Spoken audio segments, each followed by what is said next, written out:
और कोई भी आचार्य गुरु महामंडलेश्वर जी यदि हमारे सिलेबस के आधार से यानी हमारे पवित्र सदग्रंथों में वर्णित ज्ञान को हमें बता रहा है तो वो ज्ञान है सही।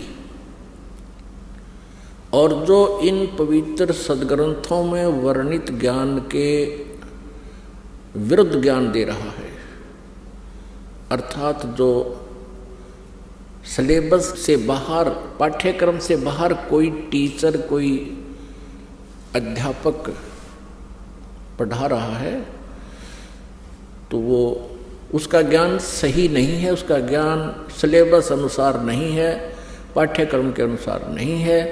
तो ऐसे ही जो आध्यात्मिक टीचर हैं, आध्यात्मिक गुरु हैं, आचार्य हैं, यदि वो हमारे सदग्रंथों में वर्णित उल्लेख के आधार से वो अपना ज्ञान सुना रहे हैं, जनता को प्रवचन कर रहे हैं, तो वो ज्ञान सही है, वो अध्यापक सही है। वो क्योंकि ये जो आध्यात्मिक गुरु हैं ये भी टीचर होते हैं, ये आध्यात्मिक टीचर हैं। और हमारा सिलेबस है ये पवित्र सदग्रंथ, इनमें वर्णित विधि और ज्ञान को जो टीचर अर्थात जो आचार्य गुरु हमें बता रहा है तो वो टीचर सही है, वो आचार्य है। और जो हमारे सदग्रंथों के विपरीत ज्ञान दे रहा है उसको लोक वेद कहते हैं। वो लोक वेद मीन उसका सेल्फ मेड दंत कथा, तो वो ज्ञान निराधार होता है। और जिस प्रकार विद्यार्थियों का नाशक होता है वो टीचर,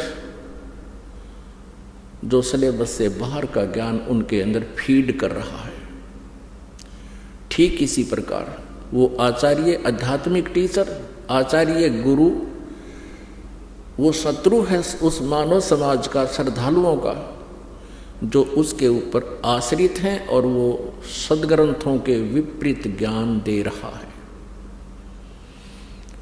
और सदग्रंथों में वर्णित, शास्त्रों में वर्णित विधि से विपरीत भक्ति विधि बता रहा है, मनमाना आचरण करा रहा है, वो टीचर ठीक नहीं,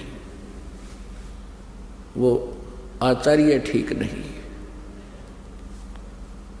वो शत्रु है आप जी का। अब ये निर्णय करना पड़ेगा कि कौन आचार्य ठीक ज्ञान दे रहा है और कौन गलत दे रहा है। श्रीमद् भगवत गीता अध्याय नंबर 16 के श्लोक नंबर 23 और 24 में स्पष्ट किया है गीता ज्ञानदाता ने कि जो शास्त्र विधि को त्याग कर